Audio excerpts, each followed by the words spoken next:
ஜென்ம பந்தம் மனைவி என்பது.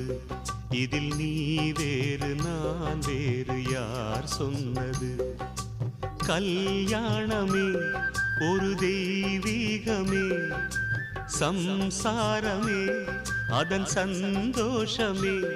ஒரு வான் நிலவும் பிரிந்து வாழுமா? ஏழேழு ஜென்ம பந்தம் மனைவி என்பது. இதில் நீ வேறு நான் வேறு யார் சொன்னது?